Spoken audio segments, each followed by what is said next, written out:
ladies, right, I'm in the process of making a really special fabric book, and I just thought I'd do a few process videos, not actually showing me make it, but explaining how I choose to put these things together, because some ladies, you know, have messaged me on Facebook and things like that. I don't know how you do it, blah blah. And there are a few really good tutorials out there. There's quite an old one. If you go back on Lolly Dolly Crafts site, that's Wendy. She does practically a full process video of how she put her fabric pages and cover together. And also Jeanette Bagley, who is it Scrapping Happy XO? I think that's right. She has got several tutorials on how to construct different sizes of fabric books, you know, and she shows you step by step. I'm just doing an explanation. Basically, I sourced this lovely, it's a table mat, I think, from a charity shop a long time ago, and I've been hoarding it for something special. And I knew it was going to be a book because of the shape, the way it's scalloped there. It just screams to be made into a book.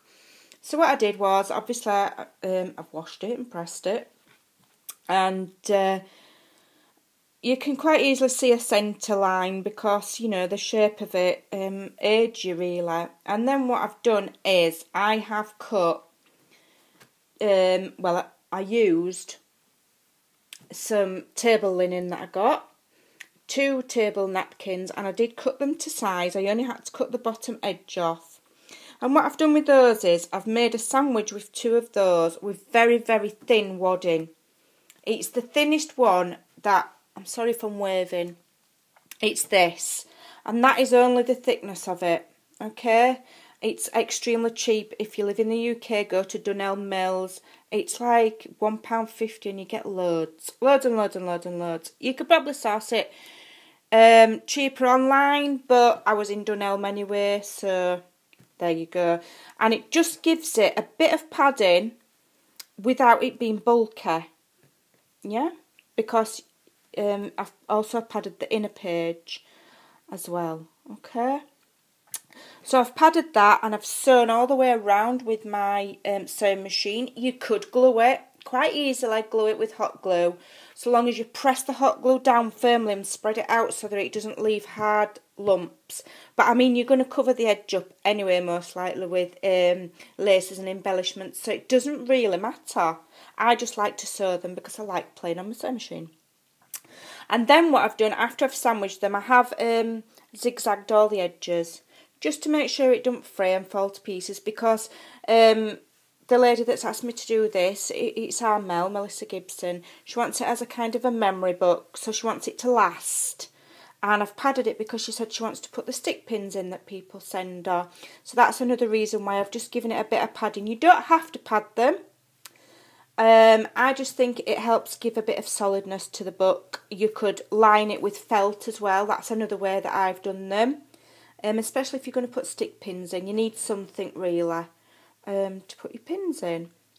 So after I've sandwiched it, I've then just laid it flat on the back of the mat, on the reverse side of the mat, and I've just sewn it on with my sewing machine.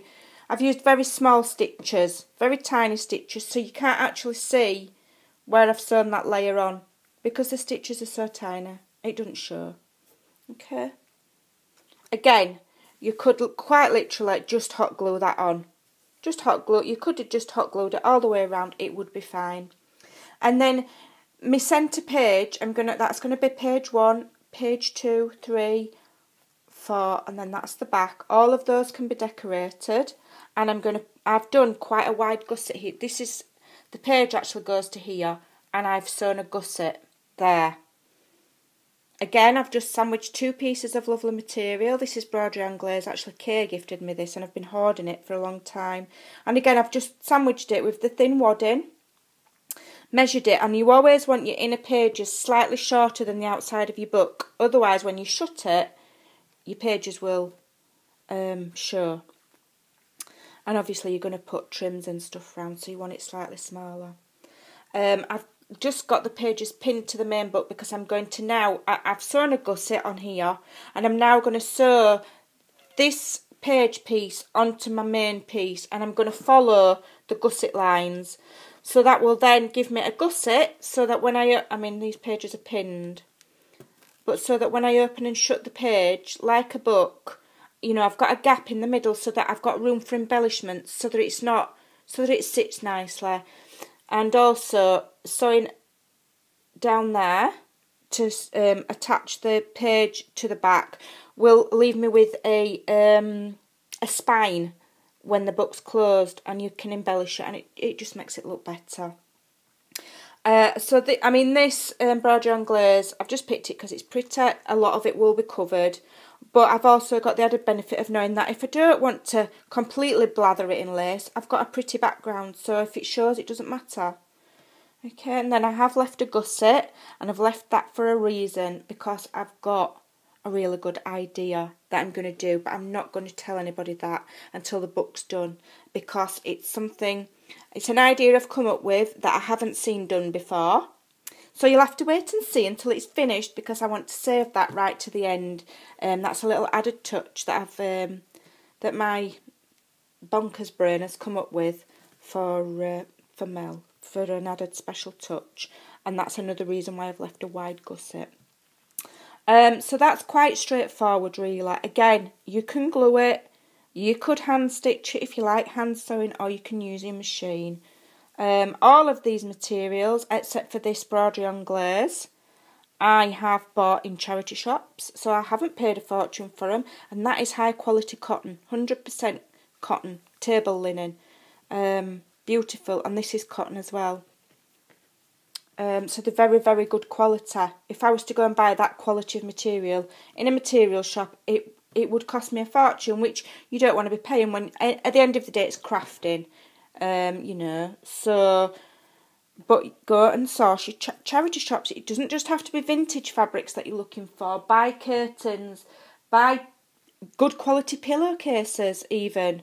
Get put in charity shops sometimes. I've bought them before, the big Oxford ones, and they've got fancy patterns on or fancy edges on.